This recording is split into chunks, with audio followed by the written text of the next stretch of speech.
ठीक है। एंगल क्या होता है? Angle is made up of by two rays meeting at a common point. तो इनका कॉमन पॉइंट क्या है? ये वाला। और इनसे इस एक सेम पॉइंट से टू रेज निकलती है, तो जो ये बीच वाला होता है वो क्या होता है? एक एंगल फॉर्म होता है। ठीक है। उसके बाद आती है आर्म्स। आर्म्स क्या होती है? टू रेज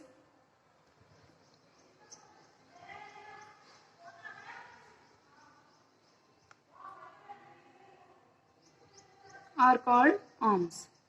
जो इसके अंदर जो ये टू रेज निकल रही है, ये वाली क्या है? आर्म्स। ठीक है। ये जो निकल रही है वो क्या है? आर्म्स। नेक्स्ट आता है वर्टेक्स। ऐसे लिख सकते हो, these two rays are called arms. इसमें डिनोट करना है। यहाँ पे ये क्या है? जो सेम पॉइंट होता है वो क्या होता है? वर्टेक्स। यहाँ पे जो सेम पॉइंट है, this common point, this common point is called vertex. जहां पर दोनों रेज आकर मिल रही है, सेम पॉइंट से स्टार्ट हो रही है, या दोनों रेज जहां पर आकर एक ही पॉइंट से स्टार्ट हो रही है या मिल रही है उस पॉइंट पे, तो उस पॉइंट को क्या कहते हैं हम? वर्टेक्स। तो हमारे एंगल के लिए ये तो वर्टेक्स हुआ, ये आर्म्स हुई, और ठीक है, इसको लिख लो एंगल। एंगल को किसमें मेजरमेंट करते हैं? हमेशा डिग्री में। ठीक है। तो एंगल क्या हुआ? जो दो रेस से मिलकर बनता हो और किसी एक पॉइंट पे आकर मिलता हो, उस पॉइंट को तो हम वर्टेक्स कहते हैं, और रेस को क्या कहते हैं? आर्म्स। ठीक है। देन उसके बाद आता है आपके, स्क्रीनशॉट ले लो आप इसका, मैं वेट कर रही हूं।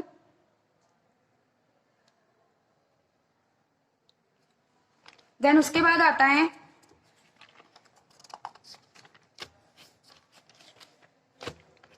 Type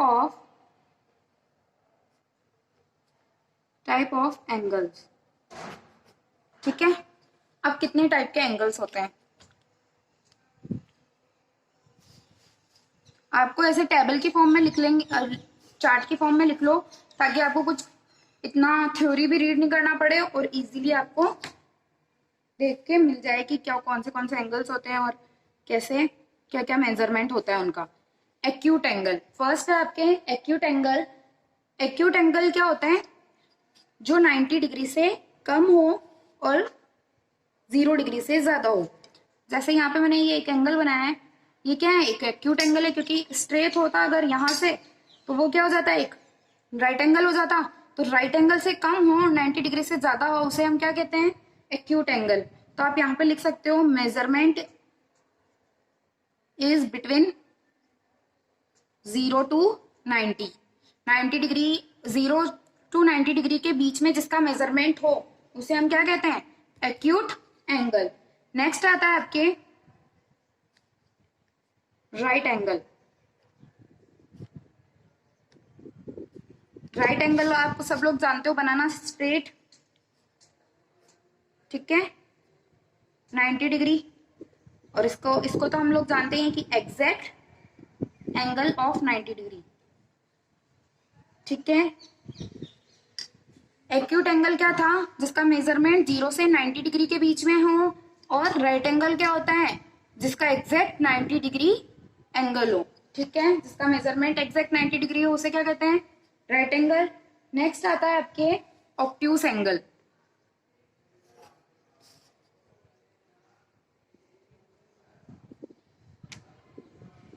obtuse angle whose measurement is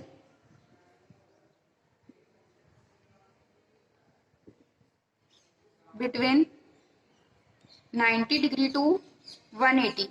मतलब एग्जैक्ट 90 तो क्या हो जाता है? Right angle. और अगर 91 डिग्री हुआ या उससे ज्यादा होता है और 180 डिग्री से कम होता है, तो वो कौन सा एंगल हो जाता है? Obtuse angle. ऑब्ट्यूस एंगल कैसे बनेगा?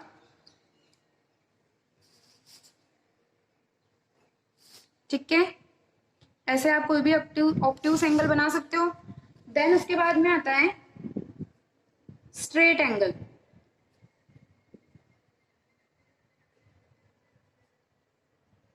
स्ट्रेट एंगल क्या होता है? इक्वल टू 180 डिग्री, जिसका एग्जैक्ट मेजरमेंट कितना हो? 180 डिग्री।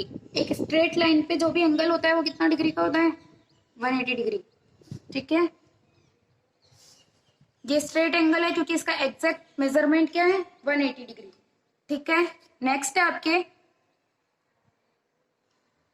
Reflex angle.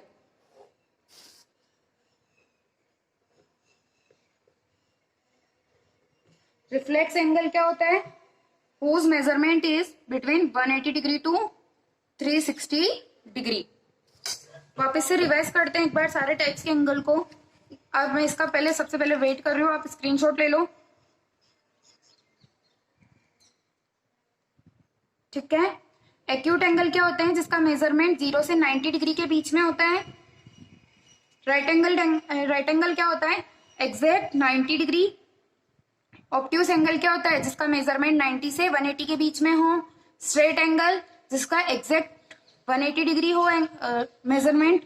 और रिफ्लेक्स एंगल जिसका 180 डिग्री और या 180 से अबाउ और 360 से कम हो। एक और आता है आपका complete angle. Complete angle equal to 360 degree. जिसका कंप्लीट एंगल क्या होता है? एक जैसे यहाँ पे एक डॉट है और डॉट को मैंने स्ट्रेट फॉरवर्ड किया, एक रे पे जो एंगल बनता है ना स्टार्टिंग पॉइंट पे, कंप्लीट सर्कल 360 डिग्री। ठीक है, तो ये क्या होता है? कंप्लीट एंगल है, इसलिए इसे हम क्या बोलेंगे? एंगल ऑफ कंप्लीशन और कंप्लीट एंगल। ठीक है, इसका मेजरमेंट कितना होता है? 360। ठीक है, एक्यूट एंगल जिसका 0 to 90 हो। राइट एंगल जो एग्जैक्ट 90 हो। ऑब्ट्यूस जो 90 से 180 के बीच में हो। स्ट्रेट एंगल जो एग्जैक्ट 180 हो। रिफ्लेक्स एंगल जो 180 टू 360 के बीच में और कंप्लीट एंगल जो 360 हो। ठीक है, उसके बाद आते हैं कॉम्प्लीमेंट्री एंगल्स। कॉम्प्लीमेंट्री एंगल्स कौन से होते हैं? Two angles whose sum equal to 90 degree. ऐसे एंगल जिन दोनों एंगल्स का सम क्या हो? 90 डिग्री के इक्वल हो। जैसे angle A plus angle B equal to 90 degree हो तो उसे हम क्या कहते हैं? Complementary angles. ठीक है, उसके बाद आता है supplementary angles.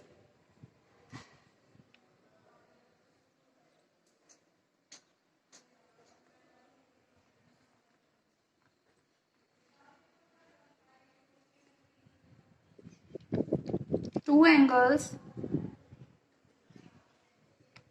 whose sum equal to 180 degree. जो ऐसे एंगल्स जिनका सम किसके इक्वल हो? Angle A plus angle B equal to क्या हो? 180 डिग्री। तो उसे क्या कहते हैं? Supplementary angles. ठीक है, नेक्स्ट आता है आपके topic adjacent angles. Adjacent angles क्या होते हैं? एंगल्स आर एडजेसेंट इफ, कुछ कंडीशंस लिखेंगे। फर्स्ट कंडीशन है they have a common vertex. उनमें क्या हो? अगर कोई कॉमन वर्टेक्स हो। सेकंड पॉइंट है कि दे हैव कॉमन आर्म। अगर उनमें कॉमन आर्म हो।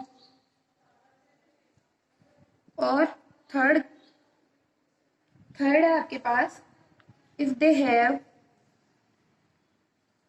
Uncommon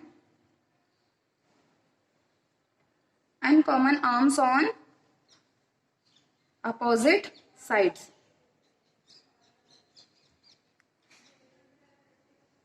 opposite side of the common arm। ठीक है, क्या कह रहा है कि एडजेसेंट एंगल्स क्या होते हैं कि अगर उनमें कोई कॉमन वर्टेक्स हो, कोई कॉमन आर्म हो। कॉमन वर्टेक्स मतलब जहां से वो निकल रहा है कॉमन पॉइंट, और कॉमन आर्म हो और अनकॉमन आर्म्स हो अपोजिट साइड में। ये तो इसकी डेफिनेशन की बात, पर अपन लोग एक डायग्राम से समझते हैं।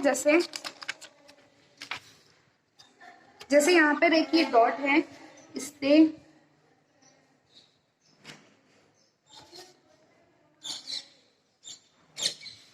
यहाँ पे आपके पास दो एंगल्स बन रहे हैं, एक ये वाला और एक ये वाला। इसको मैंने थीटा दिया नाम, इसको पी दे दिया, ठीक है। अब अपने को ये चेक करना है कि एंगल पी और थीटा एडजेसेंट एंगल है क्या, देखते हैं। फर्स्ट हमारी कंडीशन थी कि they have a common vertex, तो इनकी कॉमन वर्टेक्स तो है क्योंकि दोनों सेम ही वर्टेक्स से निकल रही है, तो ये क्या हो गई, कॉमन वर्टेक्स। तो भाई कॉमन वर्टेक्स तो है। अब कॉमन आर्म है क्या, देखो ये वाली आर्म है, ये इस एंगल से थीटा एंगल से कौन सी, L1 और L2। L1 और L2 से कौन सा बन रहा है, थीटा एंगल बन रहा है, और L3 और L2 और L3 से कौन सा बन रहा है, P एंगल बन रहा है। तो मतलब इन दोनों में कौन सी कॉमन हुई, L1 एंड L2 से तो बन रहा है कौन सा angle, angle theta. L2 and L3 से बन रहा है एंगल P, तो दोनों में कौन सा कॉमन हुआ, P2 सॉरी L2। सो ये क्या हुआ, एक कॉमन आर्म है ये वाली।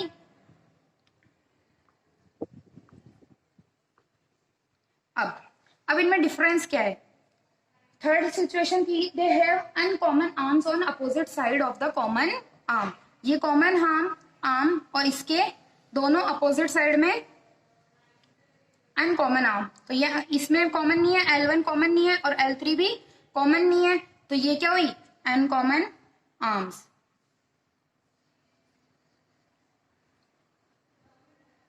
तो हमारी तीनों कंडीशन सेटिस्फाई हो रही है कि कॉमन वर्टेक्स हो, कॉमन आर्म हो, पर अनकॉमन आर्म्स हो अपोजिट साइड में कॉमन आर्म्स के, ठीक है। ये आई थिंक आपको समझ में आया होगा। इस डायग्राम को बनाना है आपको, जिससे कि आपको और डाउट क्लियर हो जाएंगे, ठीक है। उसके बाद आता है linear pair of angles. Linear pair of angle क्या होते हैं, two angles are said to be linear pair. हम दो एंगल्स को लीनियर पेयर कब कह सकते हैं, linear pair of angle if there uncommon arms are two opposite rays। क्या कह रहा है ये, two angles are said to be linear pair of angles or if their uncommons are in two opposite rays। कैसे, जैसे मैंने यहाँ पे एक डायग्राम बना रही हूं, यहाँ पे एक पॉइंट है ए, अब इसको हम लीनियर पेयर कह सकते हैं क्या, लीनियर पेयर क्यों कह सकते हैं इसको, two angles are said to be linear pair if uncommon, uncommon मतलब ये वाली और ये वाली, if uncommon arms are in opposite side, और अपोजिट साइड में दो रेज निकल रही हो और वो अनकॉमन हो, कॉमन रेज के अपोजिट साइड में दो रेज निकल रही हो, दोनों अपोजिट हो, तो उन्हें हम क्या कहेंगे, लीनियर पेयर ऑफ एंगल्स, ठीक है। इसका आप स्क्रीनशॉट ले लो। इसके बाद भी आपको कुछ डाउट है तो आप मुझे व्हाट्सएप पे मैसेज करो, उसको मैं क्लियर करूंगी, ठीक है। नेक्स्ट टॉपिक नेक्स्ट टाइम देखेंगे।